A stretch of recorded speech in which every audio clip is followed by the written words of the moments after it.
just exactly what is about to happen. Has has a new way to give hope appeared. Someone would call cruel hope. A hope for the good side, but at the same time, not something that will be a good thing. In the Nanatsu no Taizai chapter of 194, this is me, the angry anime fan, the despair reviewer, to bring you. Like which Dreyfus was finally released from Fraudrin's control and hugs his infant son, who, is still confused why he is child. In fact, me too. Why the hell did that freak become a child? And not that I cared for him a bit even before he became a child, but this is. It seems that Hendrickson know why. So Hendrickson and Dreyfus hug each other, and they're in near Saratras in his final moments as the last ember of his life leaves him. Dreyfus apologizes to his brother for everything he had done and for all the sins he has happened. But Saratras punches them both, which is pretty funny. I guess Saratras is not only a little bit of a woo, but also a guy who do one thing and then just says and then can punch someone else in order to get their mind straight, because he doesn't want them to leave him in low spirits. So in a way, this is heartwarming. Hendrickson and Dreyfus may have been brainwashed, but they did kill Sarataras, and now they're in his final moments again. This time he is sending for real, and he does not blame them a single bit. He instead says to them that they must live and accept things they have done, and that is an adult responsibility. As Sarataras ascends to heaven, he asks them to tell the good Thunder that he will always watch over him.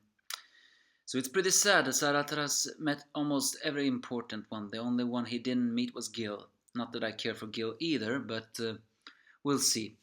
But then it turns out that Fraudrin is not dead yet, which is actually a little bit good, because I read that Fraudrin's magic was full size, and I would have been pretty upset if you killing off a Ten Commandment without revealing what what their something got stuck in front. What their powers are. I mean, you can kill them off. I don't care, but not before revealing what their powers are and what kind of skill they have. So yeah, Fraudlin's power is basically to allow him to grow equal to the size of a giant, perhaps even more.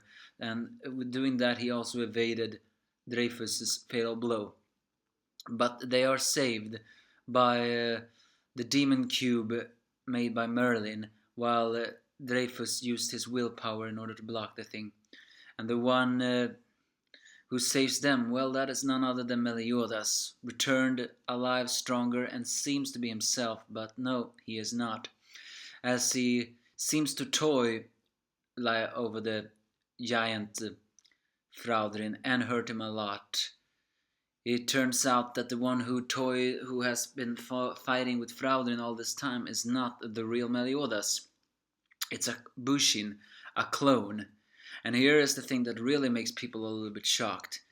Even though Meliodas is smiling, as soon as he enters when he once again clouds himself in his demon marking, he suddenly begins to say, "Has something got your tongue, Fraudrin?" completely crushing any hope you felt and turning that into despair, then savoring the utter depotence written all over your face. There is no better feeling. And strangely enough, the ones who say that, who seems that he is not himself, is none other than Dreyfus and Hendrickson. Maybe because since they have been tainted by evil, they know that something is wrong. And the slasher smile that Meliodas gives with his new demon marking only further seems to give us a question: just who who or what has happened to Meliodas. Is this really the Demon King who has taken over Meliodas' body, or has some emotions of Meliodas been devoured by the Demon King? It all seems to be like that now, because previously before, Meliodas may have been a guy who liked to be a little bit nonchalant in fighting, but when it was very serious, he would be very serious. But the way he says that despair is the best feeling, that was something he never ever said before. So that's the reason for a cruel hope. He is the hope to all heroes, but the way he does it is very, very, very evil. So what has happened to Meliodas? Will we ever know? Well, next chapter is called the end of the battle in the defense of Leonis, which probably means that we'll finally wrap this up. But questions still remain. What happened to the other 10 commandments?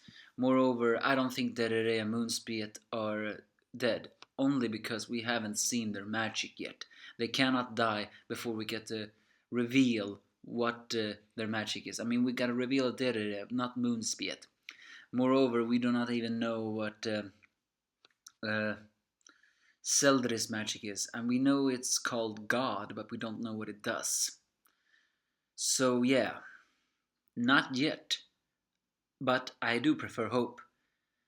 But seems very likely that Meliodas has now become a Knight Templar. It wouldn't surprise me if he even begins to turn on his allies.